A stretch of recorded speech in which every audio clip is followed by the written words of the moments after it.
क्या भगवान श्री राम सिर्फ एक राजा थे या वे सच में भगवान विष्णु के अवतार थे?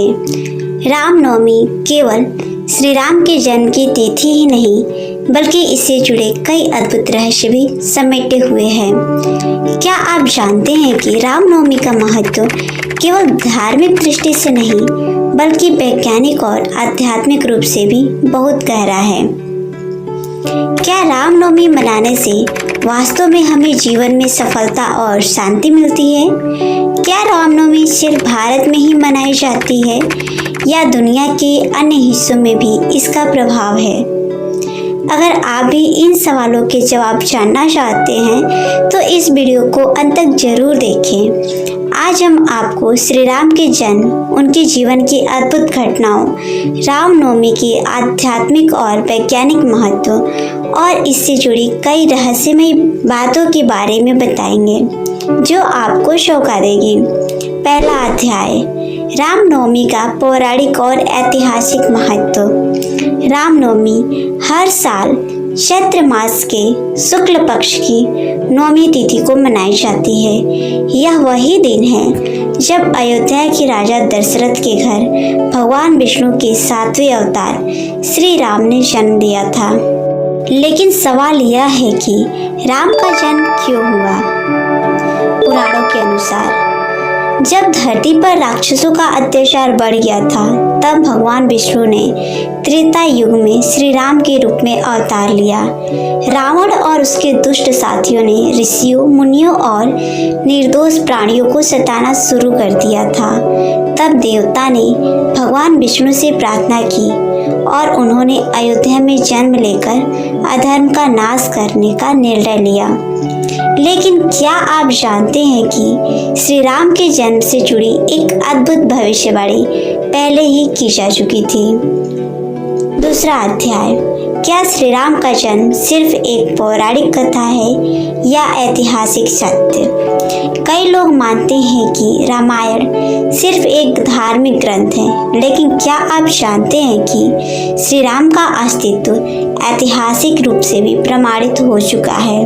पहला प्रमाण, अयोध्या में किए गए पुरातात्विक खुदाई में मंदिरों के अवशेष मिले हैं जो श्री राम के समय से जुड़े हो सकते हैं। दूसरा प्रमाण, नासा द्वारा राम सेतु के चित्र लिए गए जो श्री राम की समुद्र पर बनाई गई सेतु बंध के अस्तित्व को दर्शाते हैं। प्रमाण 3, वाल्मीकि रामायण और तुलसीदास कृत रामचरितमानस में दर्ज घटनाओं के कई वैज्ञानिक प्रमाण भी मौजूद हैं। क्या आप जानते हैं कि श्री राम के जीवन की घटनाओं का संबंध खगोल विज्ञान से भी है? तीसरा अध्याय, रामनवमी मनाने के आध्यात्मिक और वैज्ञानिक कारण। रामनवमी केवल धार्मिक उत्सव नहीं बल्कि एक वैज्ञानिक दृष्टि से भी बहुत महत्वपूर्ण पर्व है। इस दिन ब्रह्मांड में विशेष ऊर्जा होती है जो ध्यान और पूजा के माध्यम से हमारे जीवन पर सकारात्मक प्रभाव डालती है। ध्यान और ऊर्जा, रामनवमी पर की गई पूजा से मन की शुद्धि होती है और मानसिक तनाव कम होता है। मंत्रों का जाप, ओम श्री रामाय नमः का जाप करने से मस्तिष्क में शांति और सकारात्मक ऊर्जा उत्पन्न होती है। सूर्य की विशेष स्थिति, रामनवमी के दिन सूर्य एक विशेष स्थिति में होता है जिससे शरीर की ऊर्जा का संतुलन बना रहता है।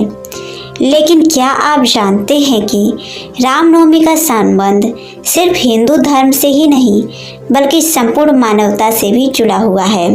चौथा अध्याय, क्या रामनवमी केवल भारत में ही मनाई जाती है? रामनवमी का महत्व केवल भारत तक सीमित नहीं है। यह पर्व नेपाल, इंडोनेशिया, थाईलैंड, श्रीलंका और यहाँ तक कि कैरिबियन देशों में भी बड़े हर्षोल्लास के साथ मनाया जाता है। नेपाल, जनकपुर जो माता सीता का जन्म स्थान माना जाता है, वहाँ रामनवमी विशेष रूप से मनाई जाती है। थाईलैंड और इंडोनेशिया, यहाँ के मंदिरों में रामायण से जुड़ी परंपराएं आज भी जीवित हैं। त्रिनिदाद, सूरीनाम, फिजी, भारतीय प्रवासियों के कारण रामनवमी का पर्व आज भी इस देशों में धूमधाम से मनाया जाता है। लेकिन क्या आप जानते हैं कि रामनवमी के दिन को विशेष रूप से शुभ क्यों माना जाता है? 5वां अध्याय, रामनवमी का जीवन पर प्रभाव और इसे कैसे मनाना चाहिए। रामनवमी का पर्व हमें यह सिखाता है कि हमें अपने जीवन में धर्म, सत्य और कर्तव्य का पालन करना चाहिए। रामनवमी के दिन क्या करें? राम की कथा सुने और भगवान श्री राम का ध्यान करें। राम नाम का जप करें और भजन कीर्तन करें। गरीबों को भोजन कराएं और सेवा करें। अपने जीवन में श्री राम के आदर्शों को अपनाएं। आप जानते हैं कि यदि आप रामनवमी के दिन सही तरीके से पूजा करें तो आपके जीवन में सुख, समृद्धि और शांति आ सकती है। तो दोस्तों, अगर यह वीडियो अच्छा लगा तो इसे लाइक करें, अपने दोस्तों और परिवार के साथ शेयर करें और चैनल पे पहली बार आए हैं तो सब्सक्राइब